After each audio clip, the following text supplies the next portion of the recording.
آیا جایی رو میشناسی که مردم هنوز زیر بار خشم گذشته ماندند و میان انتقام یا بخشش سرگردانند؟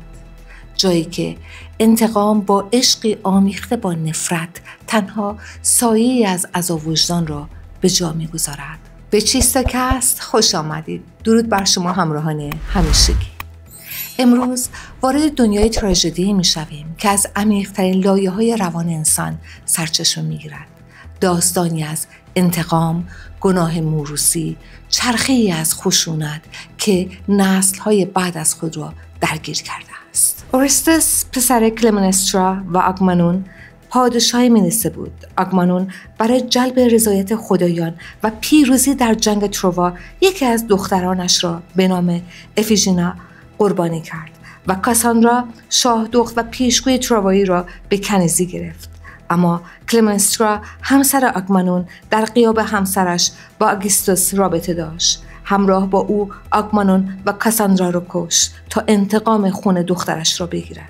اورستس در زمان این فاجعه کودک خردسال بود که به کمک وفاداران خاندان پنهانی از منیسه گریخت. سالها بعد به فرمان خدا آپولو بازگشت تا انتقام خون پدر خود را بگیرد. در این بازگشت الکترا خواهر اورستس که از مادرش بیزار بود اورستس را تحریک کرد تا انتقام پدرش را بگیرد. اورستس در نبردی سهمگین با وجدان خود گرفتار شد. از یک سو وظیفه مقدس خونخواهی و از سوی دیگر ارتکاب بزرگترین گناه مادرکشی. سرانجام با همراهی و تشویق الکترا مادر و معشوقه مادر آگوستوس را کشت. اما انتقام بهای سنگینی داشت. ایرینی ها او را تعقیب کردند و اورستس دچار جنون شد. سرانجام در دادگاه الهی آتن محاکمه شد و با رأی آتنا از گناه تبرئه شد و از نفرین رها گشت. این تراژدی یونانی در طول تاریخ الهام بخش هنرمندان بسیاری بوده است. ویلیام آدولف بروگو در سال 1862 نقاشی شاهکار اورستس در تعقیب الهی‌های انتقام را آفرید. در این اثر اورستس را در لحظه‌ای از وحشت و پشیمانی مطلق می‌بینیم. بدنش خمیده از درد در حالی که ایرینی‌ها همچون سایه‌های تاریک او را احاطه کردند. بروگو با مهارت استثنائی‌اش در نقاشی آکادمیک عمق رنج روانی اورستس را به تصویر کشیده است. نورپردازی دراماتیک اثر تضاد میان روشنایی و تاریکی نبرد درونی قهرمان است. این نقاشی نه تنها تصویری از اسطوره است بلکه نمایشی از وجدان انسانی است که زیر بار گناه خرد شده است. در روانکاوی کلاسیک عقده اورستس به آرزو یا تمایل ناخودآگاه پسر برای کشتن یا آسیب رساندن به مادر اشاره دارد. این اصطلاح در فرهنگ جامعه روانپزشکی میل پسر برای کشتن مادر اطلاق می شود. به عقیده فردریک ورتام این عقده نیز مانند عقده اودیپ عالمگیر است. در تمایز عقده اودیپ و عقده اورستس می توان گفت هر دو با مادر در ارتباط هستند، اما عقده اودیپ بر تمایل و علاقه پسر به مادر و رقابت با پدر تمرکز دارد، در حالی که عقده اورستس بر تمایل پسر به آسیب رساندن یا کشتن مادر متمرکز است. جالب این که هر دو عقده از یک نقطه آغاز می شود، رابطه پیچیده پسر با مادر، اما مسیر یکی به سوی عشق مرضی می رود و دیگری به سوی نفرت مرگبار. فروید بیشتر روی عقده اودیپ متمرکز است، اما یونگ و روانکاوان بعدی متوجه شدند که گاهی این رابطه به شکل کاملا معکوسی نیز ظاهر می شود که لازم به ذکر است زندگی نامه هر یک در یافتن این مسیر بی تأثیر نبوده است. تاریخ نیز شاهد اورستس های واقعی بوده است. نرون امپراتور روم در سال 59 میلادی مادرش آگریپینا را به قتل رساند. آگریپینا نرون را به قدرت رسانده بود، اما زمانی که نافرمانی فرزندش را دید علیه او توطئه چید و نرون مادر خود را با شمشیر کشت. در دنیای سینما نیز این عقده به زیبایی در فیلم‌های مختلفی به تصویر کشیده شده است. فیلم سایکو 1960 آلفرد هیچکاک، نورمن بینتس قهرمان این شاهکار مادرش را سالها پیش کشته بود، اما ذهن بیمارش او را زنده نگه داشته بود. اینجا عقده اورستس به شکل روانپریشی نمایان می شود که در آن پسر هم مادر را کشته و هم به شکل مرضی با او زندگی می کند. عقده اورستس در زندگی امروز نیز دیده می شود. پسری که این احساس را دارد که مادرش روحیه کنترلگری دارد و فرصت رشد و انتخاب مستقل را از او گرفته است. این فرزند در دل هم عشق و هم وابستگی به مادر دارد، هم خشم عمیق از سلطه و دخالت‌های او. همین دوگانگی عشق و نفرت می تواند او را به سمت رفتارهای خود ویرانگر یا جدالهای سخت درونی بکشاند. عقده اورستس و این چرخه‌های نفرین شده نه تنها در سطح فردی بلکه در سطح جامعه نیز دیده می شود.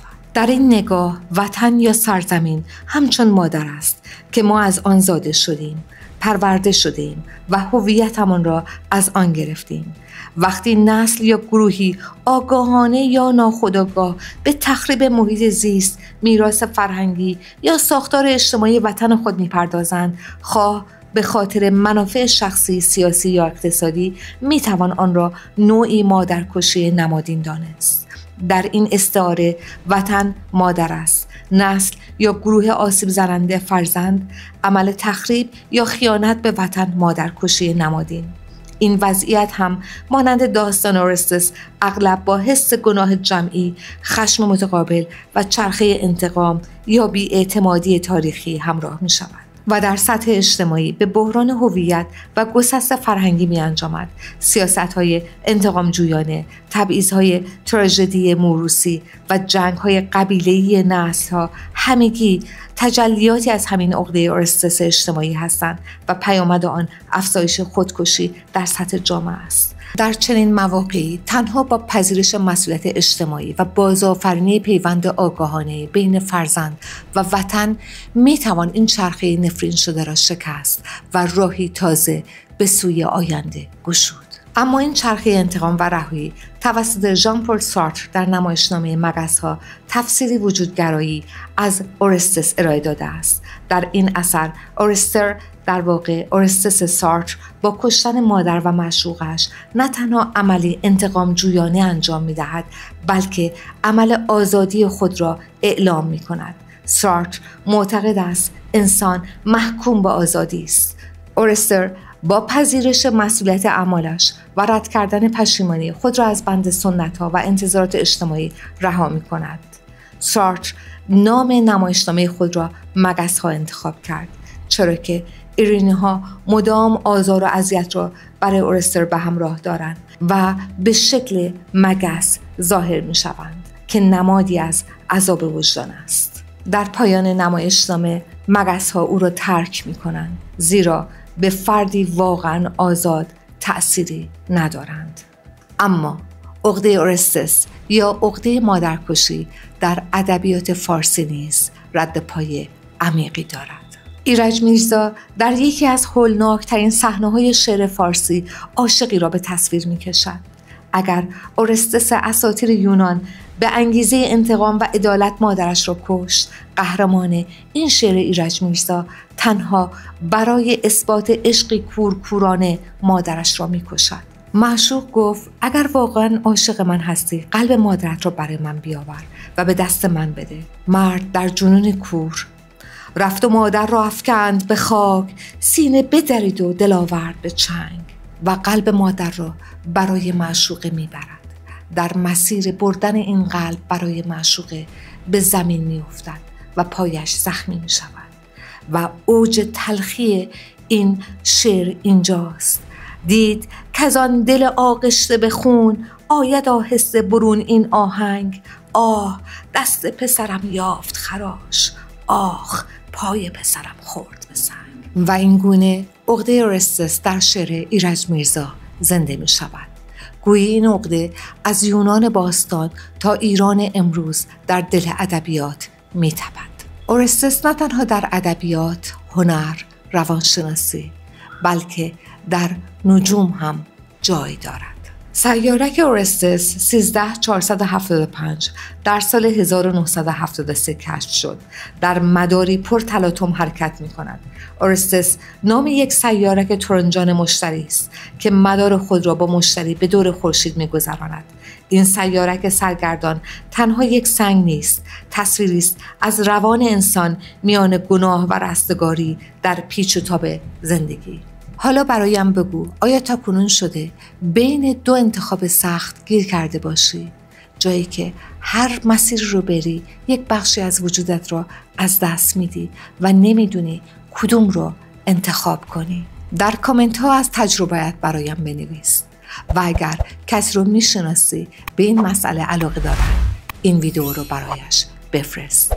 یادت باشد حتی اگر گذشته سنگین باشد ما محکوم به تکرار آن نیستیم و مانند اورستس می توانیم چرخه را بشکنیم. تا درودی دیگر، بدرود.